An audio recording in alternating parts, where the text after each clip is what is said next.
Déclaration des droits de la femme et de la citoyenne de Olympe de Gouges. Préambule. Les mères, les filles, les sœurs, représentantes de la nation, demandent d'être constituées en Assemblée nationale. Considérant que l'ignorance, l'oubli ou le mépris des droits de la femme sont les seules causes des malheurs publics et de la corruption des gouvernements, on résolut d'exposer dans une déclaration solennelle les droits naturels, inaliénables et sacrés de la femme, afin que cette déclaration, constamment présente à tous les membres du corps social, leur rappelle sans cesse leurs droits et leurs devoirs, afin que les actes du pouvoir des femmes et ceux du pouvoir des hommes, pouvant être à chaque instant comparés avec le but de toute institution politique, en soient plus respectés, afin que les réclamations des citoyennes, fondées désormais sur des principes simples et incontestables, tournent toujours au maintien de la Constitution, des bonnes mœurs et au bonheur de tous. En conséquence, le sexe supérieur, en beauté comme en courage, dans les souffrances maternelles, reconnaît et déclare, en présence et sous les auspices de l'être suprême, les droits suivants de la femme et de la citoyenne. Article 1er.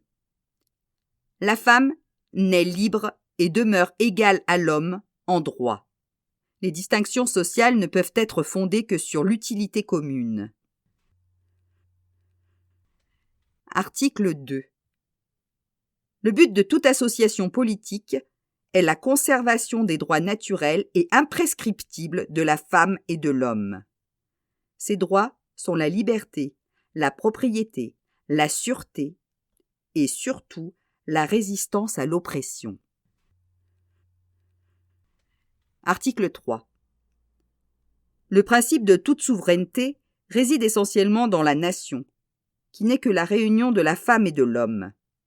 Nul corps, nul individu ne peut exercer d'autorité qui n'en émane expressément. Article 4. La liberté et la justice consistent à rendre tout ce qui appartient à autrui. Ainsi, l'exercice des droits naturels de la femme n'a de borne que la tyrannie perpétuelle que l'homme lui oppose. Ces bornes doivent être réformées par les lois de la nature et de la raison. Article 5. Les lois de la nature et de la raison défendent toutes actions nuisibles à la société. Tout ce qui n'est pas défendu par ces lois, sages et divines, ne peut être empêché, et nul ne peut être contraint à faire ce qu'elles n'ordonnent pas. Article 6. La loi doit être l'expression de la volonté générale. Toutes les citoyennes et citoyens doivent concourir, personnellement ou par leurs représentants, à sa formation. Elle doit être la même pour tous. Toutes les citoyennes et tous les citoyens, étant égaux à ses yeux, doivent être également admissibles à toute dignité, place et emploi public, selon leurs capacités, et sans autre distinction que celle de leur vertu et de leur talent. Article 7. Nulle femme n'est exceptée. Elle est accusée, arrêtée et détenue dans les cas déterminés par la loi. Les femmes obéissent comme les hommes à cette loi rigoureuse. Article 8.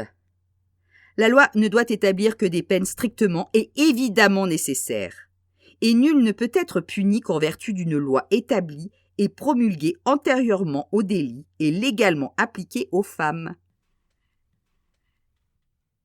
Article 9. Toute femme étant déclarée coupable, toute rigueur est exercée par la loi. Article 10. Nul ne doit être inquiété pour ses opinions, même fondamentales. La femme a le droit de monter sur l'échafaud. Elle doit avoir également celui de monter à la tribune, pourvu que ces manifestations ne troublent pas l'ordre public établi par la loi. Article 11. La libre communication des pensées et des opinions est un des droits les plus précieux de la femme, puisque cette liberté assure la légitimité des pères envers les enfants. Toute citoyenne peut donc dire librement « Je suis mère d'un enfant qui vous appartient », sans qu'un préjugé barbare la force à dissimuler la vérité. Sauf à répondre de l'abus de cette liberté dans les cas déterminés par la loi. Article 12. La garantie des droits de la femme et de la citoyenne nécessite une utilité majeure. Cette garantie doit être instituée pour l'avantage de tous, et non pour l'utilité particulière de celles à qui elle est confiée. Article 13. Pour l'entretien de la force publique et pour les dépenses d'administration, les contributions de la femme et de l'homme sont égales. Elle a part à toutes les corvées, à toutes les tâches pénibles. Elle doit donc avoir de même part à la distribution des places, des emplois, des charges, des dignités et de l'industrie. Article 14. Les citoyennes et citoyens ont le droit de constater par eux-mêmes ou par leurs représentants la nécessité de la contribution publique. Les citoyennes ne peuvent y adhérer que par l'admission d'un partage égal, non seulement dans la fortune, mais encore dans l'administration publique, et de déterminer la quotité, l'assiette, le recouvrement et la durée de l'impôt. Article 15. La masse des femmes, coalisée pour la contribution à celle des hommes, a le droit de demander compte à tout agent public de son administration. Article 16. Toute société dans laquelle la garantie des droits n'est pas assurée, ni la séparation des pouvoirs déterminée, n'a point de constitution. La constitution est nulle si la majorité des individus qui composent la nation n'a pas coopéré à sa rédaction. Article 17. Les propriétés sont à tous les sexes réunis ou séparés. Elles ont pour chacun un droit lorsque la nécessité publique, légalement constatée, l'exige évidemment, et sous la condition d'une juste et préalable indemnité. Postambule. Femme, réveille-toi. Le tocsin de la raison se fait entendre dans tout l'univers. Reconnais tes droits. Le puissant empire de la nature n'est plus environné de préjugés, de fanatisme, de superstitions et de mensonges. Le flambeau de la vérité a dissipé tous les nuages de la sottise et de l'usurpation. L'homme esclave a multiplié ses forces, a eu besoin de recourir aux tiennes pour briser ses fers. Devenu libre, il est devenu injuste envers sa compagne. Ô femme, femme, quand cesserez-vous d'être aveugle? Quels sont les avantages que vous avez recueillis dans la Révolution? Un mépris plus marqué, un dédain plus signalé. Dans les siècles de corruption, vous n'avez régné que sur la faiblesse des hommes. Votre empire est détruit. Que vous reste-t-il donc? La conviction des injustices de l'homme, la réclamation de votre patrimoine, fondé sur les sages décrets de la nature. Qu'auriez-vous à redouter pour une si belle entreprise? Le bon mot du législateur des noces de Cana? Craignez-vous que nos législateurs français, correcteurs de cette morale, longtemps accrochés aux branches de la politique, mais qui n'est plus de saison, ne vous répètent « Femme, qu'y a-t-il de commun entre vous et nous ?» Tout auriez-vous à répondre. S'ils s'obstinent dans leur faiblesse, à mettre cette inconséquence en contradiction avec leurs principes, opposez courageusement la force de la raison aux vaines prétentions de supériorité. Réunissez-vous sous les étendards de la philosophie. Déployez toute l'énergie de votre caractère. Et vous verrez bientôt ces orgueilleux, non serviles adorateurs rampant à vos pieds, mais fiers de partager avec vous les trésors de l'être suprême. Quelles que soient les barrières que l'on vous oppose, il est en votre pouvoir de les affranchir. Vous n'avez qu'à le vouloir. Passons maintenant à l'effroyable tableau de ce que vous avez été dans la société. Et puisqu'il est question, en ce moment, d'une éducation nationale, voyons si nos sages législateurs penseront sainement sur l'éducation des femmes.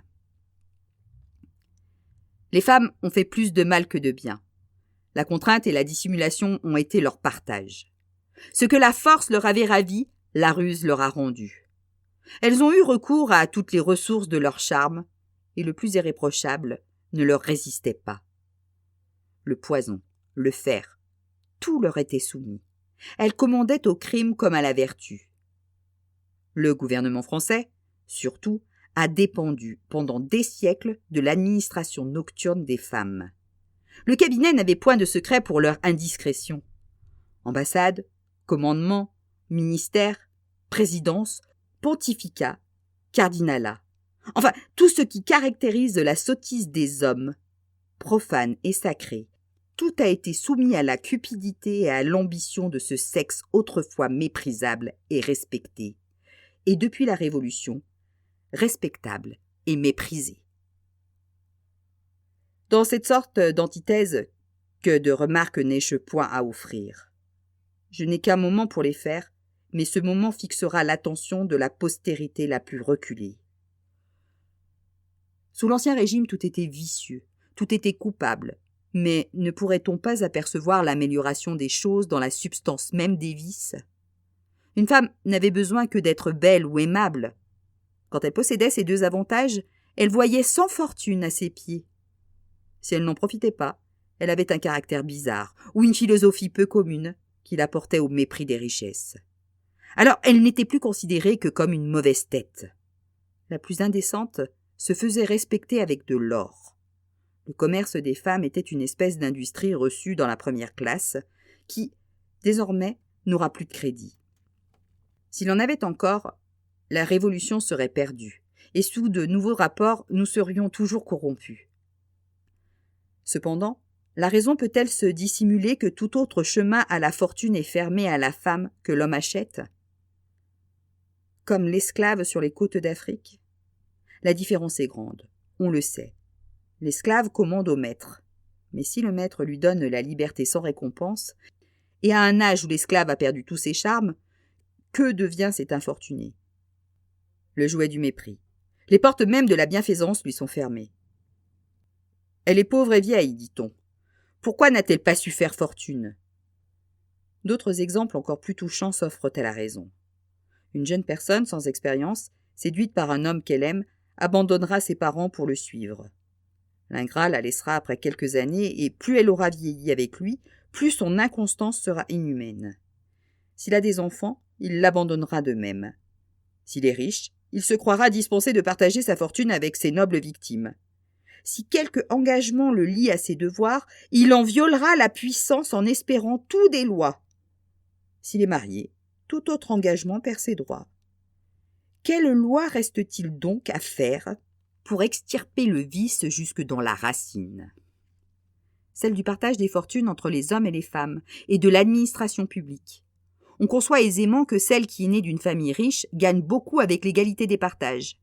Mais celle qui est née d'une famille pauvre, avec du mérite et des vertus, quel est son lot ? La pauvreté et l'opprobre.